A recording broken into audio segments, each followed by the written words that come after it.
Hey everyone, David Feeks from the Parents Estate Planning Law Firm. Welcome back to another Facebook Live.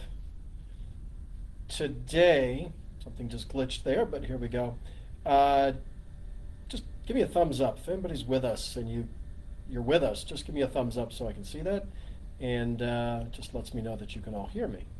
Um, so today we're answering three what we would call common questions about estate planning that pop up for us from time to time. We were doing a webinar about a week and a half ago, and these three questions popped up, and we wanted to drop in here today and answer them because, as estate planners, as somebody who's in the thick of this day in and day out, this is all we do. We forget that things that are very obvious to us are not obvious to you. So we want to answer these three questions.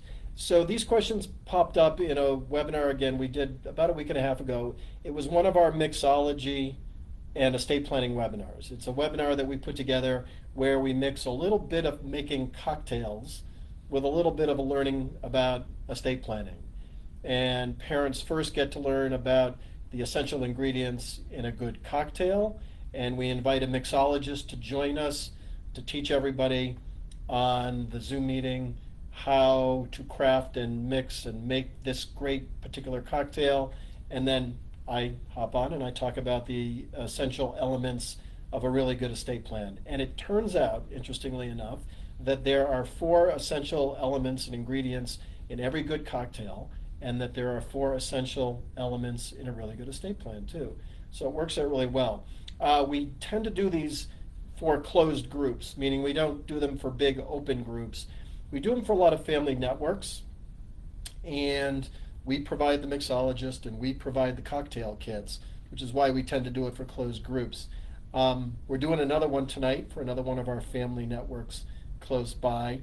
And by the way, if any of you are watching this and you are part of a family network that we aren't currently talking to, and you would like to have a cocktails and estate planning webinar for your group, just reach out to us here at the office, 978-263-6900. Just give us a call or even drop a note in the comments below, and we'll be sure to get back to you to see whether we're a good fit for your family network or for your parent group. You have to be relatively close by to our office because there are physical cocktail kits that we have to get delivered, but if you're interested or intrigued by that, let us know, and our team is happy to talk to you more about that. But anyway, let's get back to the questions that popped up in our last webinar. And the first of them was, if you don't have a plan, is there a default guardian? So this is really a question for all of you who have minor children. And the question is, if I don't have a plan at all, is there a default guardian? And I think that question popped up during our webinar because I talk a lot about, if you don't have a plan, there's a default plan for you. And by that I mean, if you don't take the time and make the effort to create your own plan for your family, what's going to happen if you die, what happens to your kids, what happens to your assets, the state that you live in, for us this is Massachusetts, has a plan for you. We call it the default plan. But the question I think that parent was really getting at, is there someone who automatically gets defaulted and to become the guardian of your kids? And the short answer to that is no. That if you don't create a plan for your kids, who's going to take care of your kids? Someone else is indeed going to make that plan for your family, for your kids. And that person is a probate court judge. But there isn't an automatic default. The decision that gets made by a judge depends on a lot of things. Number one, it depends on who's standing in front of that judge, having filed a petition to be appointed as the guardian of your child or your children. And the person who's filed that petition may be exactly who you would want. It may be somebody who you'd be perfectly okay with, or it may be somebody you would never want to take care of your kids under any circumstances. But there is no automatic default. Somebody has to file a petition, and then a probate court judge makes decisions based upon the best interests of your child or of your children. But again, They don't know what's most important to you. They don't know who you would pick. They don't know who you would never pick.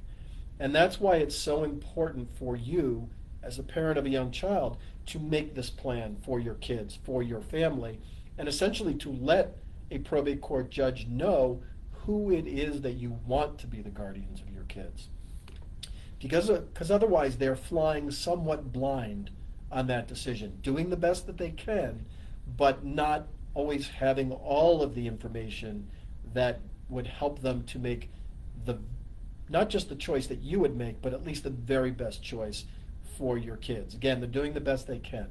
But the most important thing to know is there is no default. Your parents don't automatically become the guardians of your kids. Your siblings don't automatically become the guardians of your kids.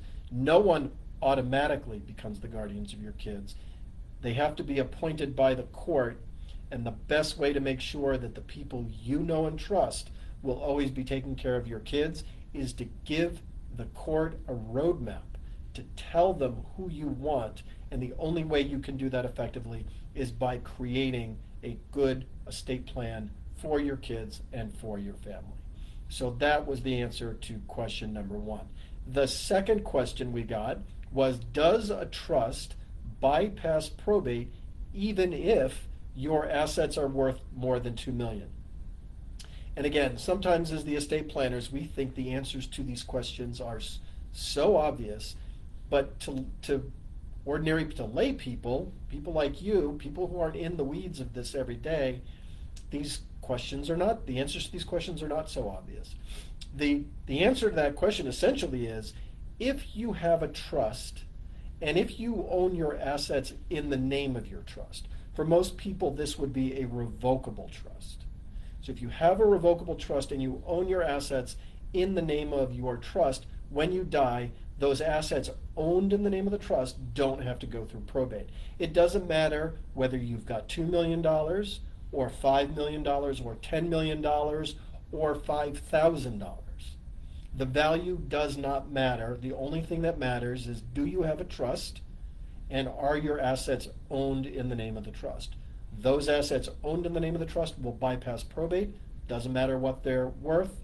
There are no limitations on that. And interestingly enough, about 95% of the clients that we work with choose on their own to have a trust as part of their overall estate plan.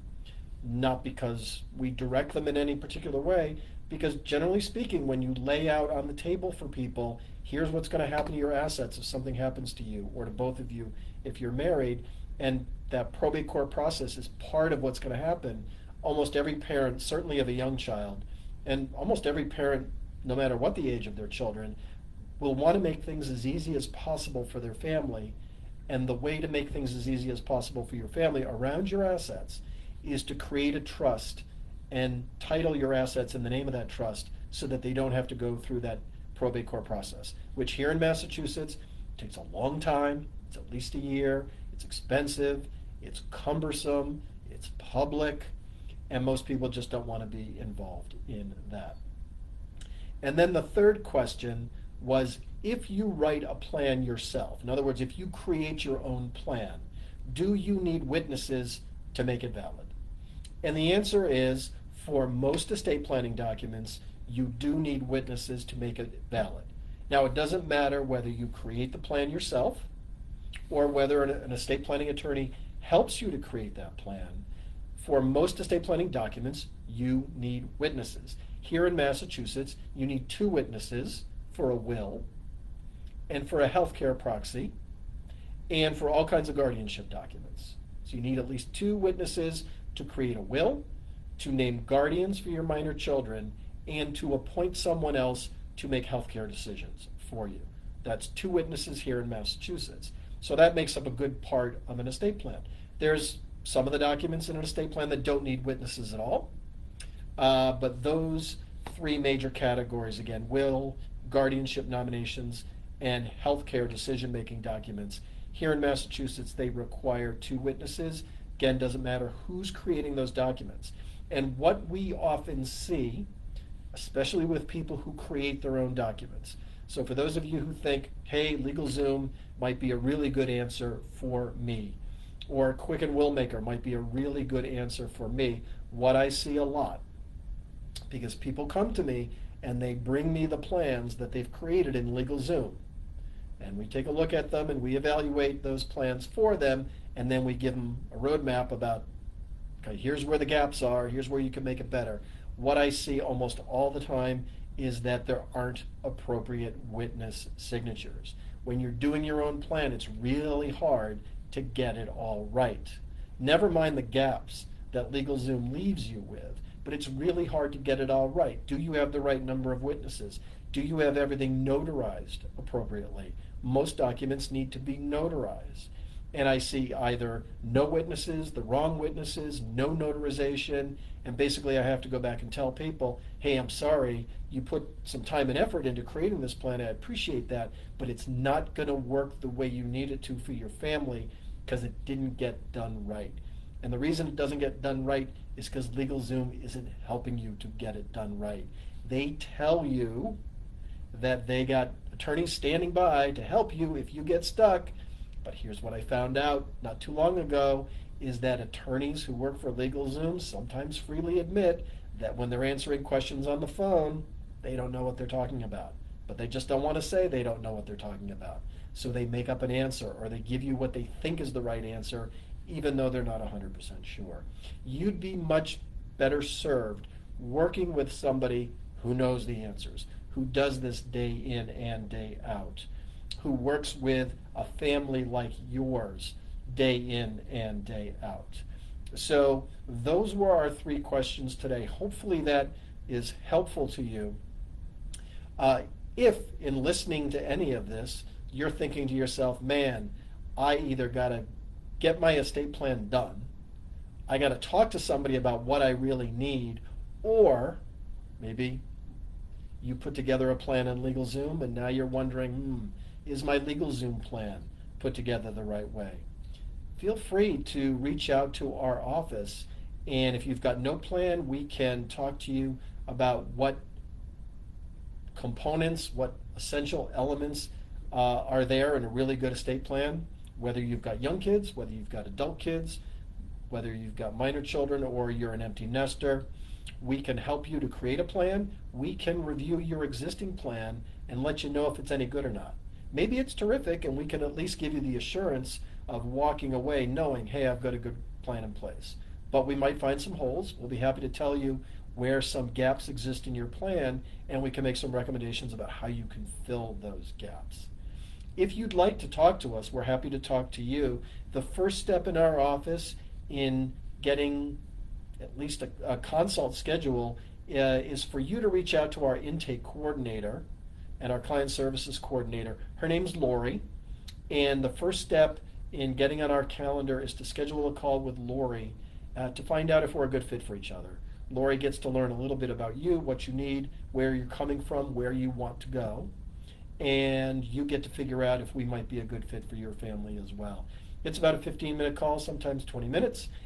We are going to leave a link in the comments below so you can self-schedule a call with Lori.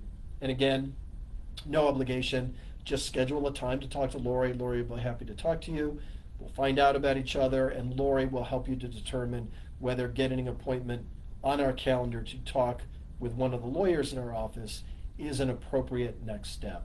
So if that makes sense for you, just go ahead and click that book a call link below. You can also drop some questions down there, and we'll be happy to come back and answer those questions.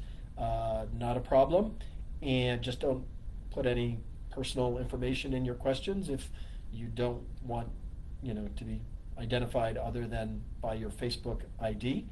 But we're happy to answer those questions. And again, if you've got a family network or you've got a group of parents and you would like to talk to us more about us putting on a mixology and estate planning event for your group, feel free to reach out to us. You can reach the office at 978-263-6900, or just drop a comment in the comments below, and if we have a way to get to you, we'll follow up with you, and we'd be happy to talk to you about that. It was great to hop on today and answer some of these questions. We've got another webinar tonight. If we get some more questions that I think are appropriate to share with you here on a Facebook Live, we'll be back and we'll share those questions with you. We want to keep you educated. We want to keep you informed. We want to keep you in the know so you can keep your family protected. Thanks for joining me today, everybody. It was great to talk to you. We'll talk to you again soon. Have a great day.